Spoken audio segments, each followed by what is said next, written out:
Good evening, Hamden Action Now. It is Saturday night.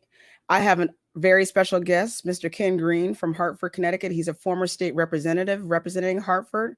He's going to talk a whole bunch tonight about voting, about this election period that's coming up. We're coming up on a very important election this year in November.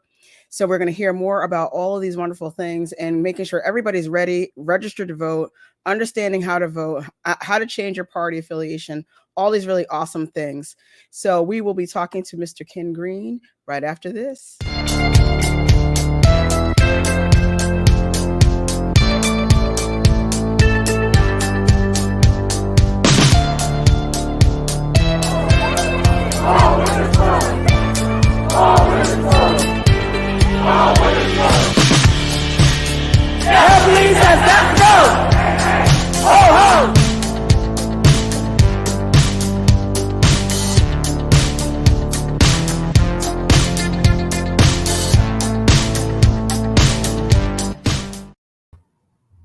Good evening. How are you, Mr. Ken Green? How you doing? I'm doing well, Miss Rhonda. How are you? I'm good, good. Welcome to Hamden Action Now.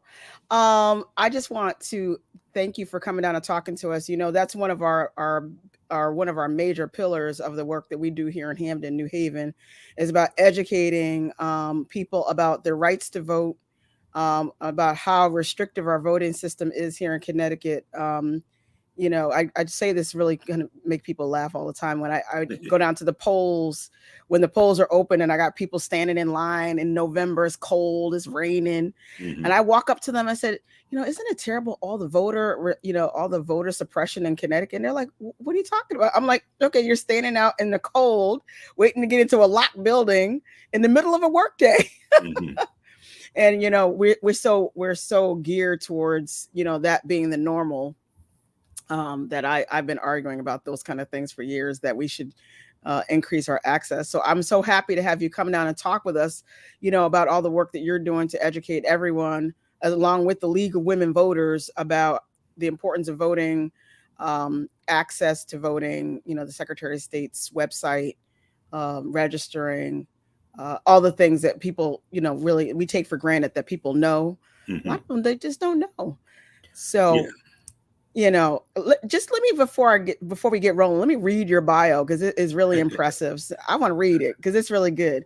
Mr. Ken Green is the former state representative from Hartford. He holds a master's degree in social work and is a licensed clinical social worker. Ken also holds a professional educator certificate as a school social worker. Ken was elected to represent the 1st Assembly District in the Connecticut House of Representatives in 1994. And served until 2011, January. He served on 3 legislative committees, which is housing, which of course is near and dear to my heart. He was the chair of that committee, finance and revenue, bonding, and judiciary. He served as the chairman of Connecticut's Black and Puerto Rican Caucus from 98 to 2000. Ken is a former organizer for the One Chain, former coordinator for the Jesse Jackson campaign to rebuild America, and the former board member of the Sheldon Oak Central, and a member of the House Democrat Town Committee, the Hartford Democratic Town Committee. So that is, that's impressive. And that means that you've been doing a lot of work in the last 30 years in legislature and educating in housing. Now, I don't know if you know, I work at Chaffa. And okay. I've been there for about 8 years, and I've actually been providing and working in affordable housing since 1993, so almost 30 years. So I am so happy to talk to you tonight. So can you tell us a little bit more about all the work you're doing now and for 2022? Well, I've been retired for a few years, so I'm actually trying to do less work around some of those areas, but I stay involved, especially in doing some community work. I am no longer on the Hartford Democratic Town Committee. I think I left that about 4 or 5 years ago. And, since I've been retired, I still work with young people, and I've been a little bit more active with the NAACP. I'm the chairperson of the Political Action Committee of the Greater Hartford branch of the NAACP. So that keeps me involved with some of the politics. So, I thank you for having me on your program. I appreciate it. And, based on just getting to know you, I appreciate your efforts down there in the Hampton area. to increase voting access and opportunity. I think it's very important for people to know. I believe there's going to be some questions on the November ballot about access to voting. I think it's going to Hmm. be a question about early voting and some possibly some issues around same day voting and possibly some absentee ballots. So there are some questions about the voting process in Connecticut. It had passed the legislation a couple of years ago to be put on a ballot as a referendum. And so Hmm. it's very important that people understand that if based on the past, there's a certain number of people that has to vote for those questions for them to be allowed to pass. And so it has to be, I think, a two-pronged step. There has to be so many people that vote for the question, and then the question has to win by so many votes. Really?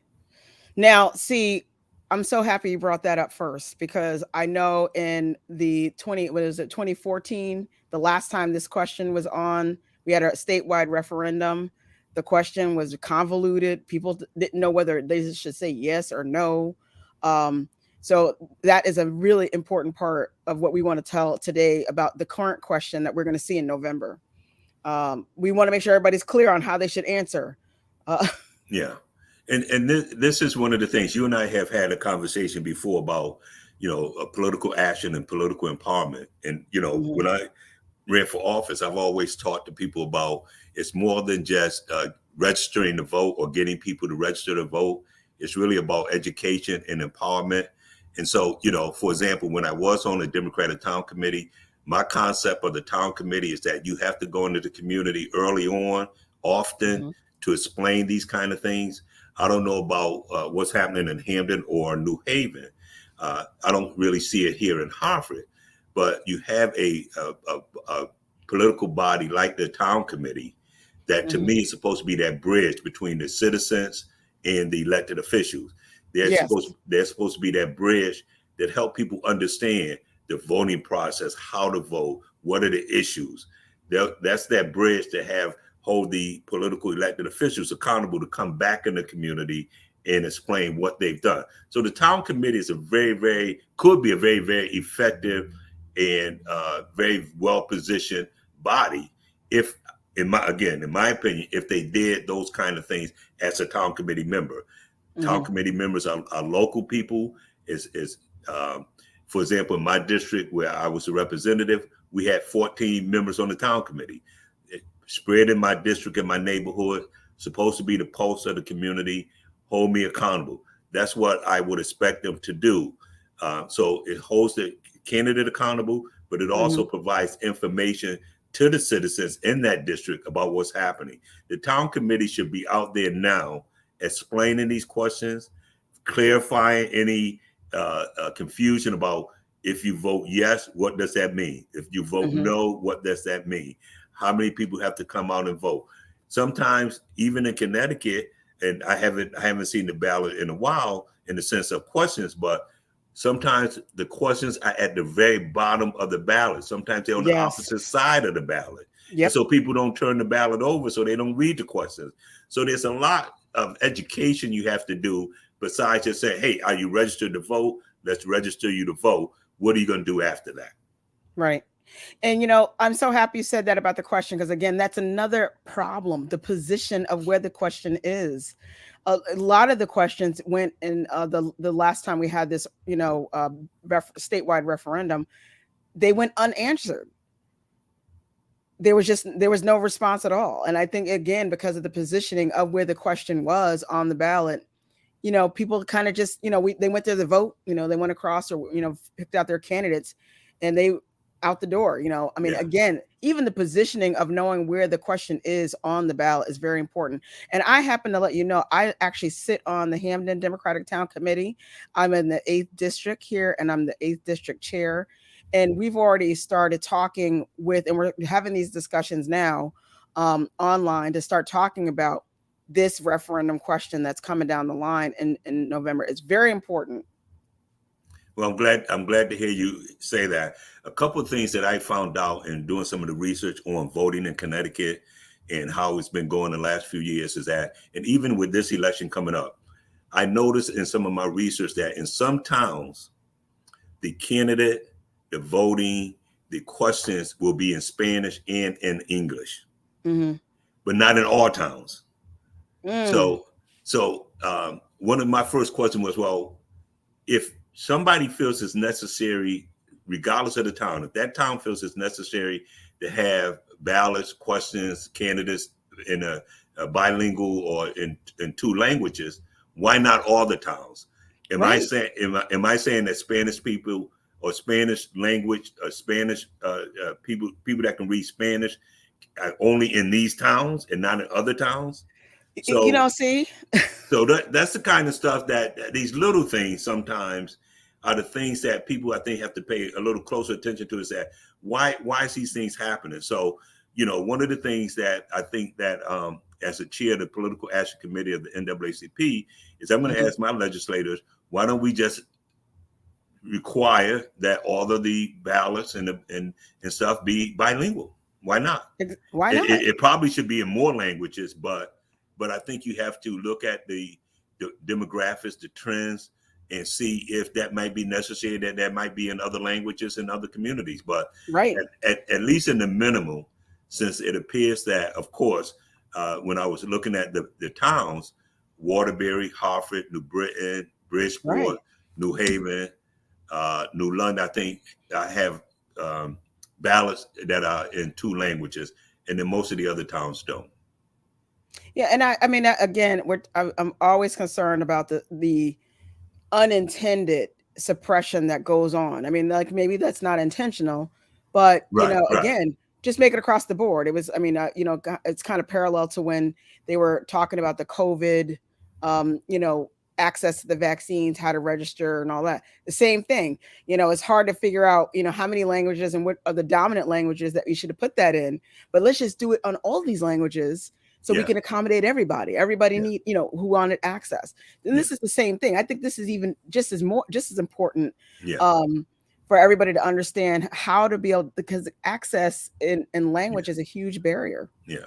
And I think that I know there's going to be some debates with the statewide offices being coming up in November, but one of the Mhm. questions to the Secretary of State candidate should be, do you support that? Um, what if the person doesn't speak English or can read English or Spanish? How might they have an interpreter there or access to be able to vote if they're of a different language that they either have to understand or read? So what do towns have to do to provide that access for people that speak those other languages? So that's a good Right. question to ask the Secretary of State. When candidates say, I want to have more voter access, more Mhm. education and empowerment means, well, how are you going to do that? So somebody might say, well, do early voting. Let's have same day voting. But guess what? If I can't understand the language, if I don't know how to communicate with somebody about how to vote, how is that helpful? Whether I can vote 2 weeks in advance or the same day. So that's the kind of question of, as we move forward, how do we make sure that language is not a barrier for anybody? Yeah, I mean, that's just and in 2022, like that should be a no-brainer at this point. We live in a Well, multicultural society, right? So we would think but that, I think you have to understand. I think you have to understand, in my opinion, and I appreciate you having me on. I'm not going to speak for anybody but myself, but in politics, sometimes it's about numbers. It's about Mhm. winning those numbers, and sometimes it's not necessarily about full access for everybody to be able to vote. It's really about, in a sense, uh, managing those numbers in a way that you know how you can win. Uh, Mhm. and sometimes that gets priority over the issues. That gets priority over what the community needs, what the community wants. Mhm. Takes priority sometimes over what a candidate, how they may market or what kind of narrative they may speak of, because they're looking at the numbers. If I have 1,500 people that come out in the primary that vote in my town, then I need was 752 uh, you know, one more than half of that. So if it's Mhm. 750 is half, I need 751. How do I get that 751 to win? And a lot of candidates spend a lot of time on the numbers. And sometimes, especially during political campaigns, when there's contested seats, it's sometimes it's not so much about the issues to people. It's how do I get this magic number? Yeah. That's the kind of the behind the scenes that people don't see. Hmm. Uh, but I think that goes into why it's important to register to vote and to have people vote and to increase voter percentages, especially in urban areas, in the urban districts, in Black districts, and marginalized districts, to increase those voters. African American Black vote in the state of Connecticut during primaries is dismal. Mm. During the elections, when it's not a presidential election, it's dismal. We really have to look at, if we want our community to feel empowered, we have to look at those percentage of voters, Hmm. not the percentage of people who we register to vote. These are people Hmm. that's already voted or already registered. We have to increase the number of people that's currently registered, already registered, to come to the polls. When They you got to have turn out. the turnout's got to be better. Yes. I mean, the turnout is so low. Did you see how low the turnout was on this last primary? I did not, but I have to imagine that it was low, and it's funny because that was a statewide primary. Sometimes you don't even have a statewide primary. Right. When's the last time we even had a statewide primary? I Right. mean, I can't even remember. And it was like you said, it was dismal. It was very low. And I mean, I try to, we have, and I just think I agree with you. I think the Secretary of State, that whoever, whoever wins that, and I hope it's Stephanie Thomas, but you know, I think that that person really needs to really spend and have some type of budget to engage. I mean, do you know that 535,000 people didn't vote in 2020? Registered people just didn't vote. I mean, 2020 was like the election of our lifetime, and they just stayed home. Yet, you can watch on TV and all over the news. They said we had record turnout. I'm like, well, how did record turnout leave out these 500,000, a half a million people? Yeah. Well, Something else. that's something else. And like you say, it's part of the narrative that if that's better than the 4 years previous than that, then that's better. It's a better turnout. And Right. but like you said, people don't realize that 500,000 people didn't vote. Right. Uh, They're you know, registered. Like, and, we and keep talking about registering people. I'm like, well, we had all these registered people that just didn't even show up. yeah, and Why? and I think that for the Black community, other marginalized community, Hispanic community, I think you have to look at a couple of things in terms of voters and how to engage them. That you had the prime voters. These are people that consistently vote, whether it's primaries, local elections, state elections, Mhm. federal elections. These are voters because I think they feel uh, that it's a privilege, it's a right, it's a civic duty. People know some of the history. And so when you're a person of color and you decide, I'm going to vote in every election. So you have those prime voters. And then Mhm. you have a whole host of other people who are registered to vote who may vote in the presidential election every four Mhm. years, So we always see a bigger turnout in those years. But people don't realize how important the local and state Mhm. elections are, that to me would be more impactful to you on your daily lives, your policies, your The issues, than school sometimes board. on the school board, zoning issues, um, Mhm. I'm on the police council. commission. I'm on Right, the police commission. So right. yes, the mayor appointed me to the police commission. So yes, So, yes. I think we have to have our community understand that uh, whatever you feel and think about on the national and the federal level, because you get into conversations with people about what's happening on the federal level, and they look at the fights and the issues down in Washington. Well, Mhm. what impacts them more might be what's happening in your state, what's happening in your local community, your town, your district, Mhm. and what do you know about what's happening there? What are the policies? What are your state policies? What are your board of education policies? What are your law enforcement policies Mhm. on the local level? Do you That's have right. citizens review boards? Do you not have that? Why not? Do you think it's important?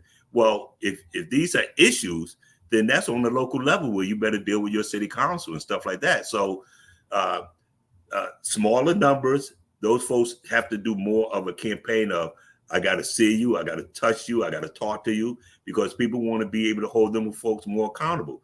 So you would think that the voter turnout will be higher on those levels than on the federal levels. So I think we have to turn it around a little bit and Mm-hmm. really have this kind of discussion about, not only do we first start with getting people registered, but then we have to get people to the polls. Then we have Mm-hmm. to have people get involved in town committees, commissioners, and hold people accountable. And then we have to evaluate and measure whether or not they're working for our community periodically. It's and I've always wondered why people don't get involved. They're not running to the polls for the mayor and the first selectmen and the local politicians. And you know why? I think because my theory is when the like the presidential election comes up, it's splashed all over TV. Every other commercial is Yeah. this one and this attack ad and whatnot. But when the local people run for office, we don't really have a lot of money, so we just basically whatever we can raise. We might knock some doors, Mm-hmm. we might do a mailer, maybe we might do some of those calls and like do the like the robocalls or something like Mm-hmm. that.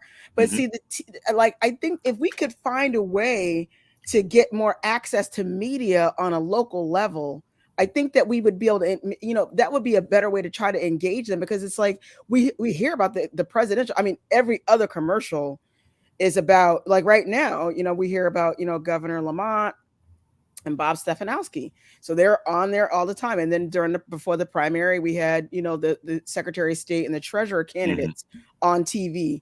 And it's just like, so if it seems like our culture is like, if we don't see it on TV, then it's harder to engage them. It's like it's like if TV kind of validates the candidate sort of, Mm-hmm. and I think that's why when the 4 years comes around, people are like really engaged and really it's kind of polarized, because people are like either you want your candidate or you definitely don't want that person. So you'll roll to the polls, Mm-hmm. for the national, for the federal, elections, but it just is sad that we don't have a lot of way to really advertise our local people. Well, I think that, I've been involved in this for a long time, and so I'm fading out. But I think with the technology today, whatever this system is that we're using now, Hamden Mhm. Action Now, and the kind of things that you're doing on the level of the Facebook and the Instagram and whatever else. I saw a whole bunch of YouTube and Twitter. YouTube. There you go. Uh, so that's what young people are into. That's Mhm. another way to do it. So I think that the TV is definitely a major piece. But I think that with young people, they're into this technology, Yeah. and unfortunately, I think though they're not so much into it in terms of some of the community stuff that they need to hear. Some of the political stuff maybe they need to follow a little bit closer and Mhm. stuff like that. So I think that on the local level, you still have to do the door to door, and you go to the local grocery store and you meet people and you talk to people, and then we got to have our young people. And I think particularly young African American Latinos that have to Yes. get involved in the technology around promoting this kind of message on these kind of levels that you're involved in. Mhm. I've done. We had a Zoom thing a month ago, so between the Zoom and all of that, 4 years when I ran for office, I didn't do this. Mhm. I put posters in the yard. I did a mailer, and I may have done a couple of community radio shows or TV shows, on the community. But so it's different. So I think folks can be reached. I Mhm. think that we have to continue to have forums like this. We have to invite our young people to have conversations about politics when they're 18, 19, 20. So, for us, you know, again, you have the town committee, be creative about Yes. how to get young people involved. Go to the college campuses, say, hey, I'm on the town committee. This college is in my district. Why don't we have a show once or twice a month where we talk about politics with young people? Why don't Mhm. why don't they vote? Why don't they run for office at younger ages? Why don't they get involved in local politics at younger ages and run for office? Young people Sure. do that. Yes. So Yeah. and then they know the technology and they know how to run a campaign probably with less money in a sense when they do avenues like this. So these things have to change, and so we have to engage them to do that because a lot of politicians that win offices, they begin to go back to the old ways of looking at how many people voted, what's the percentage, who are the Hmm. prime voters, and how do I target the prime voters? Yeah. I think we need to expand the tent. I think the tent needs to be expanded immediately. And I agree with you. I am kind of a geek at my I'm not I don't meet the demographic to be like a technological geek, but I kind of love this stuff, and I'm always trying to find ways to expand my platform. So now, I've just created a TikTok page, so that's another platform where I'm hopefully I'll be able to reach a younger crowd, to get them to understand that we need you to go to the polls in November and vote for this referendum question. It's very important this year. I mean, every year is important, but this year is even more important. And I will talk to our DTC chairman. I will send him an email and say, what are we doing between now and November to educate our town committee and our town elected, our electorate on understanding about this referendum question that's coming up. I think that's a very good question. I mean, I have some friends in some other DTCs in other towns. I'm going to ask them too. Yeah. And that's again what people like you who are on the town committees, it's the kind of thing that you expect. Some towns committees are better than others. Most of the times, unfortunately, I find that town committees get a lot of attention during the endorsement time when people want endorsements from candidates, Hmm. and then you have the conventions for the town committee, for the endorsed candidates, and then town committee members are taught to and called upon. But then after that, then what does the town committee do? So it would be nice if they were more active and hands-on and pounding the pavement throughout the election cycle. It's not just during the election. Now, do you can you tell me where I can find is it at the Secretary of State's website where the actual question is yet, or is it out yet, or no? The question should be out because it needs to be, because at one point, and again, I'm not sure how they're doing absentee ballots, because absentee ballots sometimes can start 30 days before the election. And so Yeah. if you get an absentee ballot, the question has to be on there. So yeah, the Secretary of State office would be that. Okay. And All their right. site, if we go on their site, and I'll do some research after we talk. If you go on their Okay. site, it should goes here are the two questions, and it's how they're worded. And if it's Okay. not, we should encourage them to put that out there as soon as possible. Right. So that's what I wanted to find out. So I will check tomorrow as well, and find out where it is, because what I can do is we can all start in our circle here in New Haven County. I can start circulating a flyer so everybody can be clear on the questions, what to expect. Right. And if the ballot is out already, that'd be great too, because like you said, the position of the ballot, because folks are going there, and if it's on the back, you Right. know, they're They gonna may not just even keep turn it over. Yeah. Some no, people they're not going to don't. turn it over. So we Yeah. need to talk about that too. So if we can do a little research on that, that would be terrific. Yeah. Um, so tell me some more. Tell me what else you're doing. I know you're doing some good stuff up there in that political action committee for the NAACP. Well, one of the things I am trying to do is trying to create a report card for Mhm. legislators. And what that would do is that I'm looking at 4 or 5 policy statements, policy issues that we want to see happen in the next General Assembly. For example, we might want to see some expansion of some of that police accountability stuff, Mhm. and be very specific about we want the legislator to pass that so much funding for police around the accountability should not just say be around the cameras, but some should be around the community civilian review boards for towns that want to have it. So we might pose that as a question as to this is what we want the legislator to pass, and then we're going to monitor the legislators, and we're going to give out a report card on 4 or 5 issues that we develop. Funding for schools, equalized funding, and whether or not they're going to fund that better, and how legislators propose the law and vote it. But we're actually going to monitor a few issues and ask representatives to answer those questions and send out a report card in next July, giving them a ranking, A ranking all the way down to an F. Not nonpartisan. It's not going to be. It's not going to matter the party. These are going to be questions that we think will benefit the state around some issues around police policy, around funding for schools, and stuff like that. So we're developing That's those so cool. statements now, and so that's one of the things that's our major focus of our committee right now. Awesome. So is that going to be like on a website? So we would be able to click into the website, and I would be able to pull up, say, like my state rep would be, I have Josh Elliott and we have Robin Porter and those. I would be able to click on that and be able to get a report card. That'd be so cool. Yeah, I hope that's the final product. Uh, what I hope will happen is that our branch will say, "Here's the 5 issues that we're going to be monitoring." We share that with other districts. They can, like you said, they can just monitor their legislator and say, "Oh, we like those issues." Instead of doing our own report card for this first year, let's see how it goes. We like those issues, and then once we give the questions to the legislators, would you support this bill? Would you sponsor this bill? Would you vote for this bill? Then we can find out if it comes to committee and gets voted on.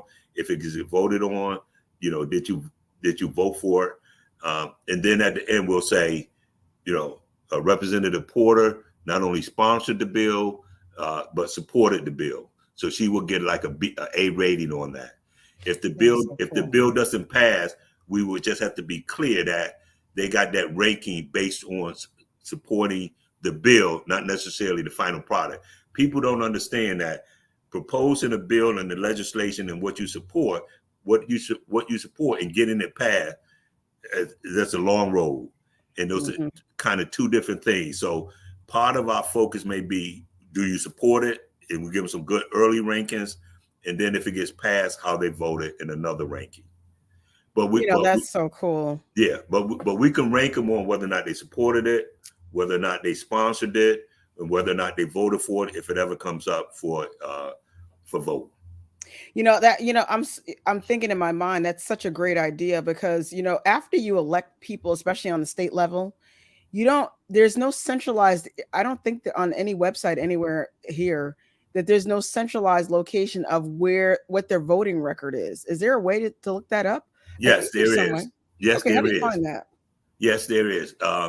At the end of the session, the clerk of the court of the Senate and the House put together a record of the number of bills that each legislator voted for, each legislator sponsored.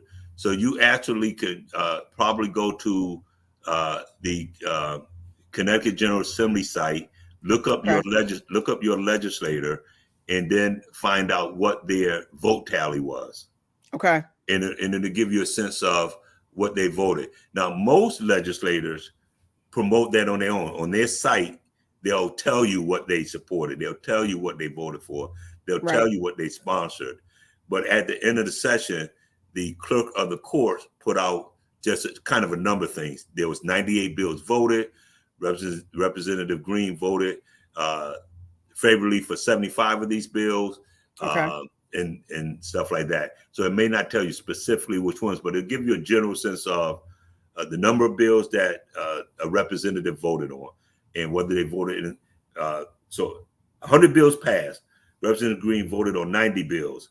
Those 100 bills and the 90 that he voted on, he voted with the majority 80% of the time. So he supported. He voted with the majority of the votes 80% of the time of the bills that passed. Okay. So it's again, that's a little bit of education, a little bit of understanding. I would encourage when people say, let's have debates and let's have questions and answers with candidates that's running for office. If they're running for re-election, it would be good to pull information about their bills and whatever, and then questions and debates and community forums should be directed specifically to what they said they've already done. Right. And so, it'd be really cool to I'm going to actually do some research on that because I think the great thing would be is to make that public, so when you're making your decision on a candidate, you know what I mean? You have their voting record. You want to have it in front of you. You want to see also whether or not their attendance, were they there? Were they absent? Did they miss a lot of votes? That's Hmm. another problem. Um, Yeah, so that's I'm gonna. This is also good information. yeah. And there were times that I worked full time in the legislature as a part time legislator, and sometimes people would say, well, your attendance.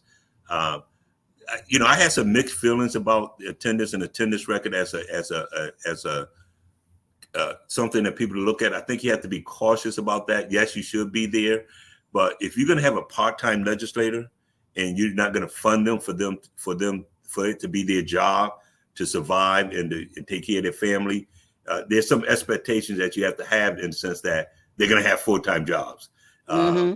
a number of them. Um, so uh, if you're not in the sense your own independent consultant, your own business or whatever, it's very difficult sometimes when it's funny because on one hand we say we want a people's assembly, we want people, you know It's everyday regular folks, ordinary right? folks to do it. Well, the salary's not going to have you be able to raise a family with it. So you have to get a job, and then you say, well, no, you got to be up there. And it's not like a part time job where you know your hours. You never know your hours at the Capitol. No, and that's what I talked to Robin Porter and Ann Hughes and Senator Pat Billy Miller. I mean, I talk to them all we just talk all the Mm-hmm. time, and I always say that. I was saying, like, how did we get here? I mean, I could never live off of that, Right. ever. So it takes out it puts a whole different type of demographic in these seats, Mm-hmm. because you have to be a person that either has a very flexible job where you can work off hours and only work, and then the second half of the year you can go back to your office full time, Right. or you are a person who are just generally independently wealthy and you don't have to work at all. Yeah. So that's a different demographic, and it kind of sets up that seat to be housed or be occupied by somebody that's not, like you said, the people's Right. person. Yeah. A lot of we had a lot of attorneys.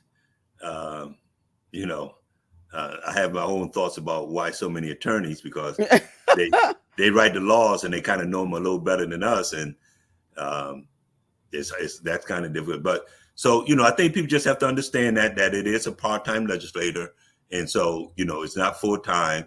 And people say, well, you only did 6 months or you only did 3 months, but who can work another job for 6 months and then say, hey, I got to leave for 6 months, and hey, Right. I four don't. months. That doesn't always happen. So again, a lot of education. Now, one of the things that uh, I don't know what's happening. I got to call my legislators that I still think that, and I hope that they go back to allowing the public to come up to the Capitol and go to hearings and open up the process to the public when they go back into session, and not just on Zoom. I actually think they should keep both, I think because I it's a think, hybrid. yeah, a hybrid, because I think it actually can work where more people can connect if they do some stuff with the ability to Zoom, whether that's a certain amount of time that they give people on Zoom to participate versus the public. But I Hmm. do think that there's a greater sense that you can feel empowered when you're there and you're talking to people in person and you're Hmm. following, just a lot of things happen at the Capitol in terms of the process that you need to know and you need to be there. So I'm hoping that they open it back up. You open up the schools, you open up the communities, you open up everything else. Why is the government shut down? Yeah, I agree. I think that they probably will. I hope they do. Um, and it's really, it is empowering. That's a good word. That's a good way to put it. I had to go up there and I gave testimony one time, and it was, I got there late, and I had to wait around. I mean, I Mm-hmm. was like there, it was like late, and so and I think that if you're going to have a really powerful bill, and as much, you should open up for, make it hybrid. So that way, if you can't get, you put your name on the list, but you still um can, if you can't get there or the list is too long and you can't wait physically there, you'll be able to, pop on the Yeah. Zoom and still. I mean, we were on some of those that there was like maybe, I mean, obviously the police accountability bill. I think I had that on my computer where at that point I was working from home. So I had my home computer over here with the Yeah. CTN Yeah. going, and then I was over here on my work computer, and I just left it going all day long, just all Yeah. day. And I don't think they got to me till like 9 o'clock that night. But we all hung in there, we Yeah. all hung in, and waited for our turn, and we all were able to speak our 3 minutes. Yeah. um but I just think that we have to continue to engage the public in these, because they don't even know. I tell people, keep CTN rolling on your phone, or on, if you have some sort of legislation that you're passionate about, listen, and you would be surprised at the things that the people of Connecticut are calling and giving testimony about. You'd Hmm. be surprised. Yeah. We Yeah, need to it keep could that be in. it could be very interesting. And like you say, we talked a lot about the state, and we would just apply all of that on the local level. The same things on the state level. Get involved in your local community. I always encourage people to find an issue, find something that you might want to care about in terms of how we can help and change the community in a positive way, and find out what your town and city is doing about it, and get involved in that. And Yes. like you said, if that means being on the commission, if that means running for Board of Education, if that means going to a council meeting and saying and giving your opinion, if Hmm. that means working with a candidate, these are the kind of things that I think if our community do it, get young people involved, and then hopefully they'll get an interest to say, it's one thing for us to be somewhat reactive when we know some of the horrific and terrible things that happen to us and in our community, and react to that and protest. But it's another thing to help our young people organize and say, when the protest is done, when the cameras are going, there's work that has to be done. Right. And that's where the change is going to happen.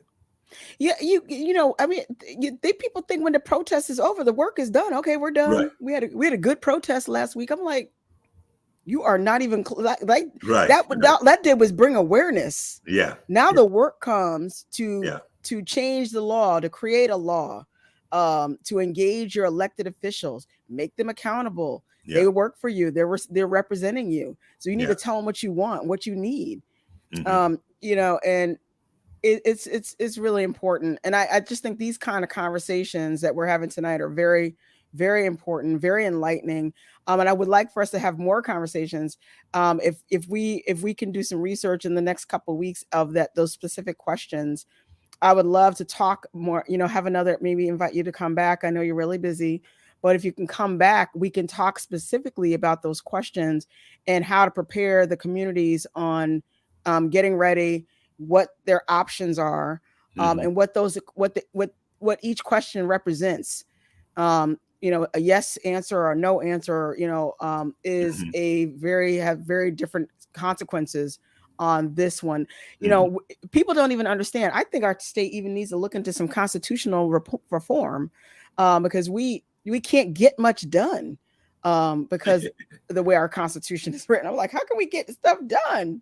I I don't know. I get very nervous when we talk about constitutional changes. I think we have to really have some real serious discussions with a lot of people in the communities when you talk about constitutional changes, because if it's in the constitution of your state, or well, let's say your state, The state, um, yeah. state constitutions is very difficult. I was reading just recently about a law in the Mississippi state constitution, right after the Civil War and during Reconstruction, where they put in their constitution to disenfranchise people who were convicted of certain crimes.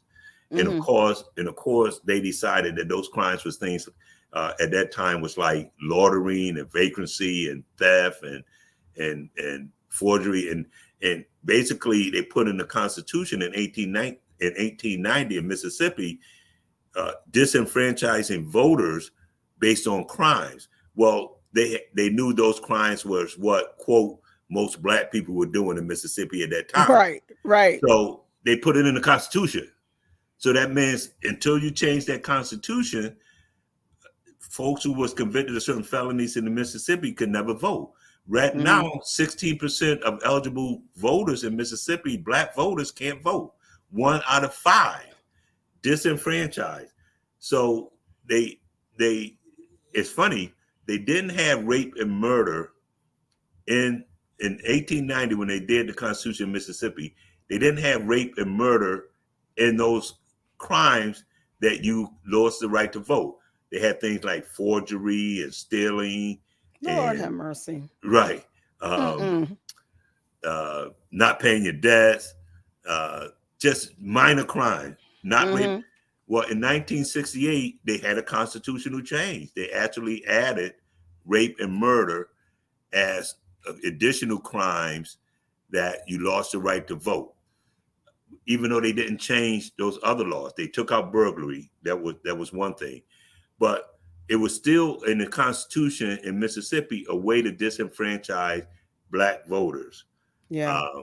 And those are the kind of things that is happening now with some of these conservative and restrictive voting initiatives in all of these states. They're trying to get around some of the voting rights and civil rights acts and going back to all of these systems to keep people from voting and disenfranchise people of color and poor people. And they're doing it right in front of our eyes. And our young folks have to understand, if you have the right to vote now, register to vote. Yes, presidential elections are important. It's going to be, in fact, the presidential election coming up is going to be very important. I think one of the most critical presidential elections. And our young folks have got to vote. This whole idea of it's not going to do anything for me. Why do that? The MAGA people, the Trumpism folks, they're out there registering, organizing, confusing, misleading, suppressing. I mean, they're doing everything to get their folks ready onto a lot of false information and narrative that people are buying, and then we're saying, well, we're not going to vote. Guys, we got to get ready for this. It's going to happen real soon. Yeah, and we gotta find out where those 535,000 people are. Who are you? Connecticut scares me, because 40% of the voters who voted in the presidential election voted for Trump in Connecticut. 4 out of 10. Frightening. Yes. And then you look at the Senate candidate that won in the primary, in the Republican primary. So I think that folks got to be aware, and that we have a large. We talked about this before. There are more registered unaffiliated voters than there are Democrats or Republicans, and there are more unaffiliated voters, more than with Democrats and Republican voters combined. So there's a large section of people who are unaffiliated, which means they're not voting in the primaries. So on one hand, the winners of primaries in the statewide election may or may not be a true indication of who may win, because the unaffiliated is going to have a very, very key.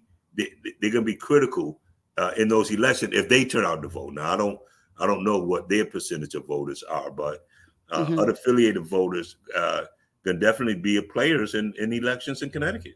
They really can, and because we have closed primaries, right? We don't know where they are. Right. We don't know. We can't find. We don't see them until the general election. Right. By that point, has anybody engaged them? Have we tried to reach out? That's my argument about expanding the tent. We keep going after, like you said, these primary, those regular voters who show up to the polls. Keep the elections constantly small and manageable. We don't really want to have a big turnout, because like a big turnout means that somebody's they're coming for you. So so my the argument is always like, let's just keep it small, but we have to expand the tent and find out who these unaffiliated folks are, because they don't surface until the general election, and by that time they've already made their mind up. I'm looking into.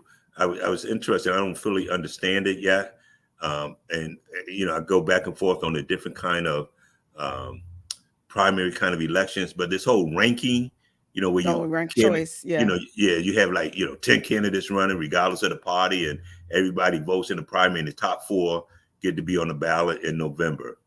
And so it's not party primaries. It's an open primary for any Mm-hmm. candidate that want to run for that office, and then you have to get a certain percentage and certain ranking. It's like you got to get over 40%, and then those top four that get over 40%. If only three get over 40%, then those three would be the candidates. And so what happens is that for some people think it allows more people to at least run, see what their popularity, see what their organization is like. Then Mm-hmm. if they win, they're in November. But by that time, you know the candidates better. You're not dealing with parties. You're dealing with who the candidates are. And Mm-hmm. some people think that's they're looking at that now as one other way of handling primaries. So Wow. I thought that Well, was interesting. I want to know that'll more be about that. interesting. Yeah. Yeah. I mean, I'd like to see some scenarios on how that, because I kind of, my mind thinks I know how that goes, but I'd love to see Right. how it'll play it. You know what I'm saying? Yeah, I that's kind the of think I same know with how me. it's Yeah, gonna go. yeah. I'm like, can you show me how that's gonna actually work? Because it Yeah, seems like yeah. it'll be a little confusing. Yeah, But that's the same with me. It's like, okay, it sounds like a good idea to get more people involved and more right. candidates putting their names out there, but how does it actually work? And Yeah. that kind of stuff. And Well, I tell so, you. So but well, I mean, thank but you so I'm so there's a excited lot. to There's a talk lot with of you. things we got to do around education, and that's what I mean by political education. Even like the kind of primaries that you have.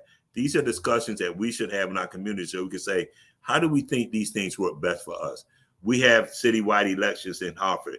New Haven has wards and districts. I don't know what they do in Hamden. Do they have wards and districts or We have citywide? districts. Yeah, we Yeah, have 9 districts. right. See, for the town council. Yeah, for the town Yeah. council. Yep. See, we have citywide. I always thought we needed to have a hybrid. I like hybrids. Uh, and, I think, it'd be nice uh, for like town committees to have these. It's not a good conversation with town committees, but to have these kind of conversations about, you know, citywide, district wide, Hmm. wards and whatever. And how do people be held more accountable based on these different systems? Yes, I agree. I agree. Um, so let's keep talking. Can we talk again in another couple weeks about the November questions? We can talk about the November questions after the middle of September. I should have a little better outline of this report card that I'm creating for the chapter, so we can talk a little bit Okay. about that. Okay. Sure, sure. Well, that'd be great. So I will definitely reach out, I'll send you another link, and let's just keep talking. I'm going to share our video tonight, and I'm going to rebroadcast it. So that way I'll rebroadcast it on all of our platforms. I want to make sure everybody who is going to the polls in November to be aware that there is a referendum question coming. It's a very important one, and everybody, you need to know and be ready for it, so that everybody knows how to answer, and by all means get to those polls. Thank you for having me. Thank you so much, Ken Green. You're awesome. And so also I shared a whole bunch of you have a lot of really great websites you gave me to share. I've been sharing them in the chat during our talk tonight. So everybody who's watching, you can click on some of those. The Secretary of State's there. And there's also about redistricting and redistricting maps. That was another fiasco. We could talk about that too. People, they redistrict us here in Hamden, and during the primary, we had to go and vote at a different district, at a new district. But see, What? here's the question. Like, weren't we supposed to be like notified that our district changed, and then we get the card that said we're going to go out to vote for the primary? Well, I don't think they have to notify you that the district changed. They do have to notify you when the voting place change. Hmm. If you're voting, Our voting location changed, right? Okay. you have to be notified of a voting change, and when you notified of that, that should tell you what district you're in. Okay. It did. So The card came out and said that basically we're voting. A primary is happening on, August whatever, and here's our new location. district, yeah, Yeah. and if it's a new district number, they should inform you of that too. A Yes. lot of a lot of times, it's the same number, just a different voting place for Sure. some people. Yeah. This was a different number and different location. Right. And So. and my thing is that once they finish the maps and they agree on whatever the redistricting is, the state should send that out. The Secretary of State should send that out to every voter that redistricting has happened. You're now in this district. And so now that at least you know what district you're in now, even if you're in the same district, then you can go to your local place and say, okay, I'm now in this district. Where's my voting place? Okay. You know what? You're going to educate me. Thank you so much, Ken. We're gonna regroup and talk again 2 weekends from now, A and couple, maybe 3 or 4. yeah, maybe 3 or 4, Yeah, and yeah, then we'll have some more information. Let's just keep it yeah, going so we can yeah. get this out, and I'm going to share this and rebroadcast it so everybody can know there is a referendum question coming. There has been a redistricting happening in Connecticut, so you may be going to another polling Right. place. So let's start educating everybody about it now. Yeah. All right. Okay. Thank you. All right. Well, you have a great evening. And yes, thank you again. You're welcome. All Look right. forward Take to hearing care. from you.